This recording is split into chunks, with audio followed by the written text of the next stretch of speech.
Hello everyone, my name is Ruby Yadav and I am a legal intern at Lexis and Company. I am pursuing my LLB from Mary Professional and Law Institute, MDU Rohtak.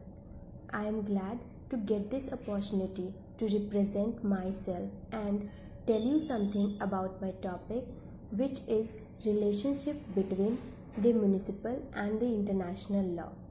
And the sole purpose of my topic is to discuss about the relationship of the municipal and the international law. Municipal law is the national, domestic and internal law of a sovereign state. Now, what is the international law?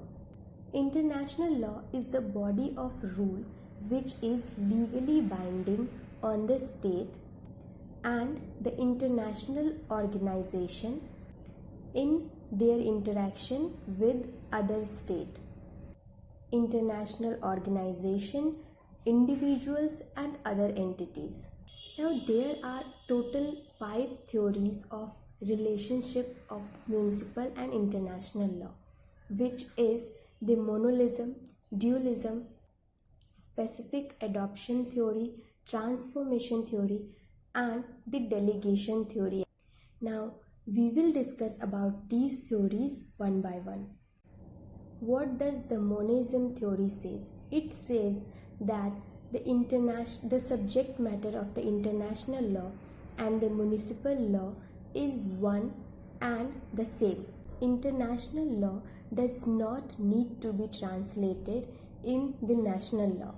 International law can be directly applied by the national judges and can be directly invoked by the citizens, just as if it were national law. Now, according to dualism theory, the jurist says that international law and municipal law are both different entities.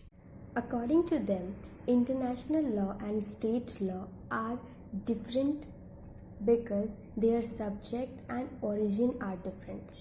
As individual is the subject matter of the state and state is the subject matter of the international law. The third theory is the specific adoption theory, which is based on the theory of positivists. According to them, international law can be applied on the realm of the municipal law. To apply it on the municipal law, it is necessary that it should specifically accepted by the realm of state.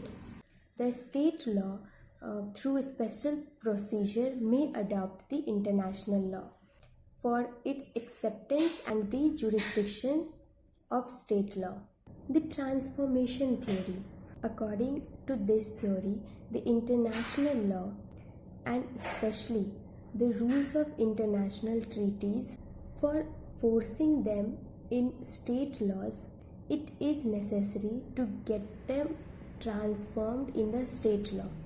The last theory is the delegation theory.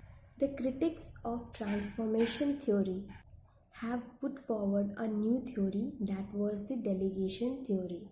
Now it can be concluded that all the 5 theories of the relationship theories between the international and municipal law not itself explained correctly. It has been seen that sometimes the monism theory is supreme and there is a primacy of international law on the state laws.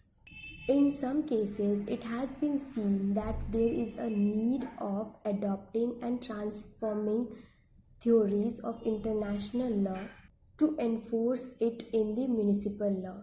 In some cases, there is need of adopting or transforming the international law is needed, so it enforced into a municipal law. So at the end, no theory is perfect. There are loopholes of each theories. That's it about my topic. That's it for the day. Thank you so much.